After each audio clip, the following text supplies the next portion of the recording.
بسم اللہ الرحمن الرحیم۔ ناظرین السلام علیکم۔ آج ہے 2 اکتوبر، سال ہے 2019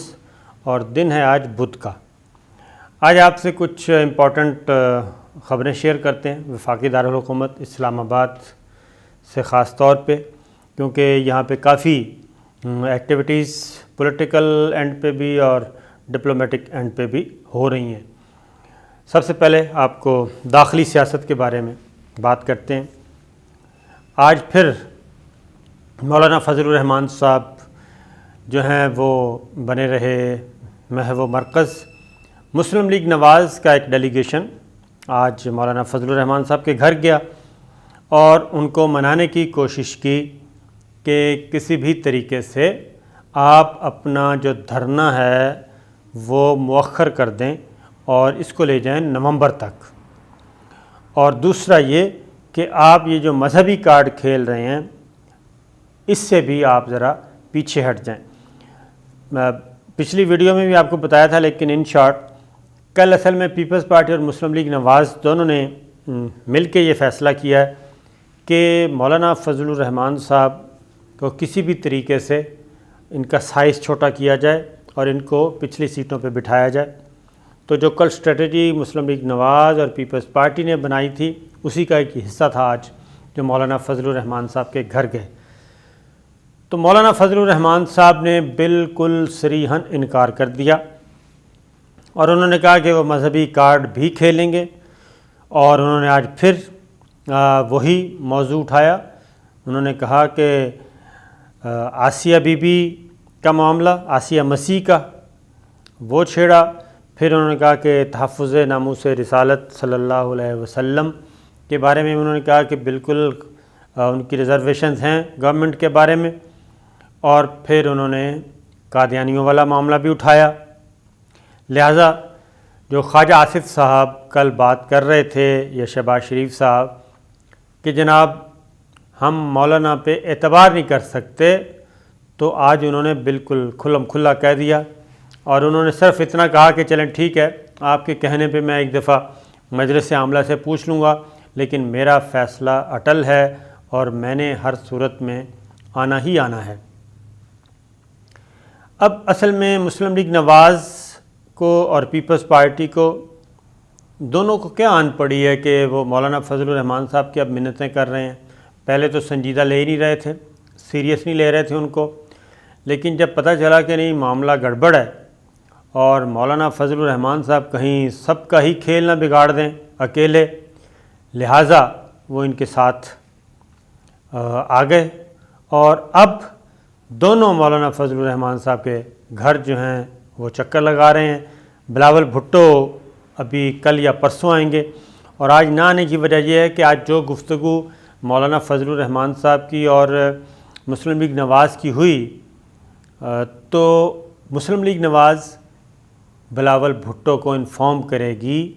کہ جناب مولانا فضل الرحمان صاحب کے ساتھ آپ نے کیا بات کرنی، ہماری یہ بات ہوئی ہے اور آپ نے کیا بات کرنی، اور مولانا صاحب کھڑے کہاں پہ ہیں۔ یہ ساری اپنی اسیسمنٹ وہ دیں گے پیپلز پارٹی کو، پھر پیپلز پارٹی ایک نئی اسٹریٹجی کے ساتھ مولانا صاحب کے پاس پہنچے گی اور وہ بات کرے گی۔ ایک چیز دوسری بات، اس میں تو پیپلز پارٹی، مسلم لیگ نواز اور فضل الرحمان صاحب تینوں ہی کامیاب ہو گئے ہیں کہ جو نواب عمران خان صاحب جو کامیاب دورہ کر کے آئے تھے امریکہ کا، جنرل اسمبلی سے خطاب کر کے آئے تھے، اس کو تو انہوں نے میڈیا سے بالکل وائٹ واش کر دیا ہے، اور اس اسٹریٹجی میں تو یہ کامیاب رہے ہیں کہ زیادہ سے زیادہ میڈیا میں اسپیس حاصل کی جائے اور اپوزیشن کے پاس الیکٹرانک اور پرنٹ میڈیا کی زیادہ سے زیادہ کوریج رہے، اور وہ عمران خان صاحب جو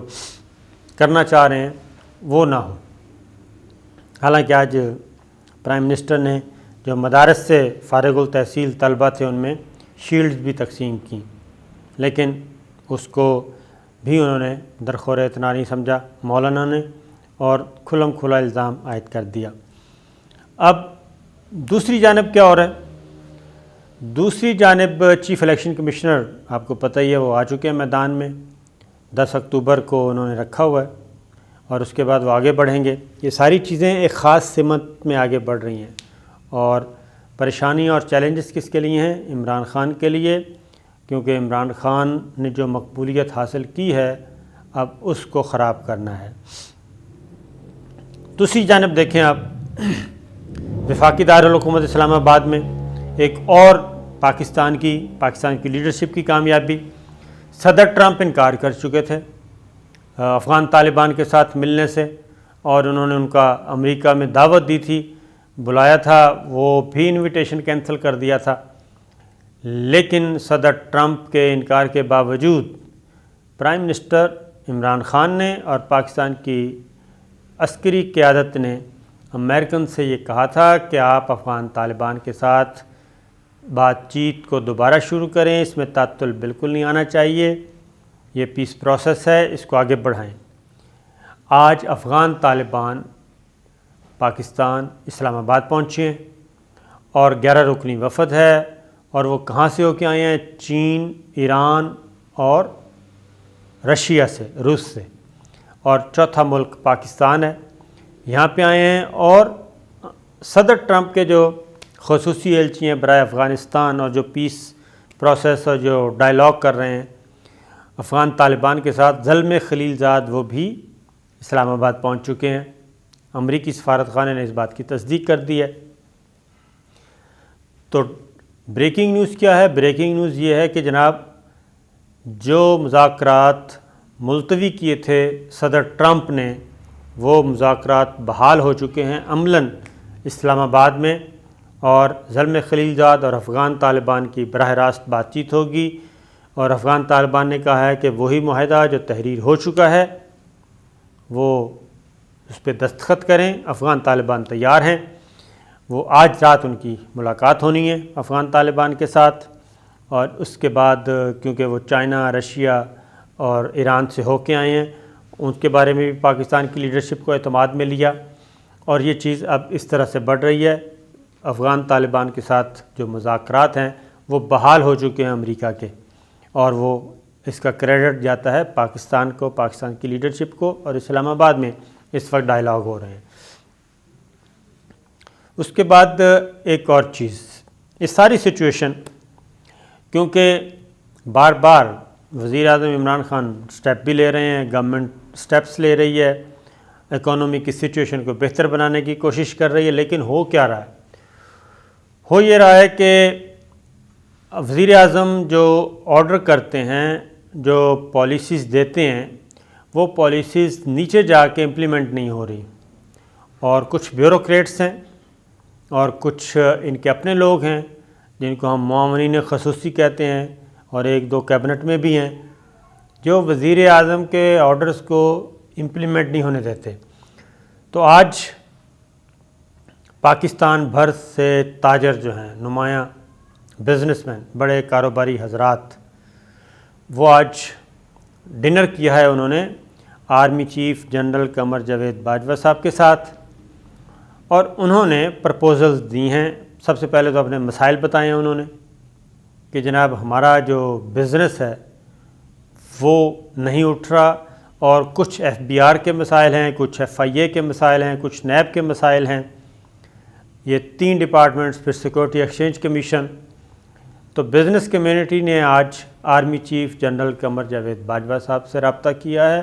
اور ان کے ساتھ ڈنر کیا ہے، اور ڈنر کرنے کے موقع پہ جو موضوع گفتگو وہ یہی تھا کہ ہم تیار ہیں، لیکن ہمیں انسینٹیوز دیے جائیں، گورنمنٹ ہمیں انسینٹیو دے، اور پاکستان میں کوئی بزنس ایکٹیویٹی جنریٹ کی جائے تاکہ جو بالکل ایک ہر چیز ٹھپ پڑی ہے،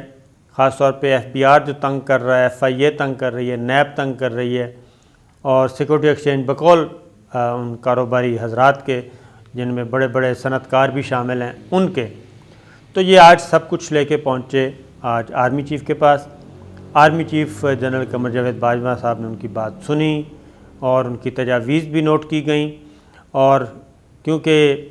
جو اکنامک کونسل ہے بنائی ہوئی اس کے آرمی چیف ممبر بھی ہیں، اور یہ کوئی اچنبے والی بات نہیں ہوئی کیونکہ باقاعدہ طور پہ گورنمنٹ نے نوٹیفائی کیا ہوا ہے، اور آرمی چیف جو ہیں اس اکنامک کونسل کے ممبر ہیں، تو ان سے ان کی الگ ملاقات ہوئی ہے۔ تو امکان یہ ہے کہ وزیر اعظم سے بہت جلد آرمی چیف ملاقات کریں گے اور یہ ساری صورتحال وزیر اعظم کے سامنے رکھیں گے، اور خاص طور پہ ان کی اکانومی کی جو ٹیم ہے ان کے سامنے بھی، کہ ان کو ایڈریس کیا جائے۔ تو لگتا یہ ہے کہ صورتحال خاص طور پہ اکانومی کی، اس میں اب آرمی چیف میدان میں آ گئے ہیں، اور وہ اب کچھ سٹیپس لینے کے لیے گورنمنٹ کو کہیں گے تاکہ یہ سچویشن بھی بہتر ہو۔ تو ایک اور چیز بہت ہی جو کہنا چاہیے، اس بات پہ بھی خاص طور پہ ہو رہا ہے کہ مسلم لیگ نواز اور پیپلز پارٹی دھرنے کو نومبر تک اور دسمبر تک کیوں لے جانا چاہتے ہیں، اور مولانا فضل الرحمان صاحب کو ڈی کوڈ کرنا چاہتے ہیں کہ پتہ کیا جائے مولانا فضل الرحمان صاحب کے پیچھے کون ہے۔ یہ پیپلز پارٹی بھی ٹرائی کر رہی ہے اور مسلم لیگ نواز بھی ٹرائی کر رہی ہے کہ اصل پتہ کیا جائے کہ ان کے پیچھے کون ہے، مولانا فضل الرحمان صاحب کیوں نہیں بات مان رہے ہماری، اور وہ اکیلے آ کے یہاں کرنا کیا چاہتے ہیں۔ اور اگر وہ آ گئے تو پھر تو شو سارے کا سارا مولانا صاحب کے پاس ہوگا۔ اس کی ریزن یہ ہے کہ آپ کو پتہ ہے کہ پہلے بھی جو ڈاکٹر طاہر القادری صاحب آئے تھے پاکستان تحریک انصاف کے ساتھ، تو جو ہلہ گلا ہوا تھا وہ تو پیٹ پاکستان عوامی تحریک کے کارکنوں نے ہی اصل جو ہلہ گلا کیا تھا اور حکومت کو ٹف ٹائم دیا تھا، اور جو لاٹھی چارج اور فائرنگ وہ ساری چیزیں ہمارے سامنے ہیں۔ پی ٹی وی پہ کے اندر چلے گئے تھے دونوں جماعتوں کے لوگ۔ تو اس لیے اس کے بعد پھر آپ نے دیکھا ہوگا کہ تحفظ ناموس رسالت صلی اللہ علیہ وسلم، لبیک تحریک لبیک کے لوگ آئے تھے، ان کو بھی پھر اٹھایا نہیں جا سکا تھا۔ تو مولانا فضل الرحمان صاحب سے جو خطرہ ہے پیپلز پارٹی کو اور مسلم لیگ نواز کو، وہ یہی ہے کہ کہیں مولانا فضل الرحمان صاحب کوئی ایسا کام نہ دکھا دیں کہ جس کے نتیجے میں یہ سارے کا سارا سسٹم ہی لپیٹا جائے، اور اگر یہ سارا سسٹم لپیٹا گیا تو پھر تو کس کی باری کب آئے گی اس کے بارے میں کچھ نہیں کہا جا سکتا۔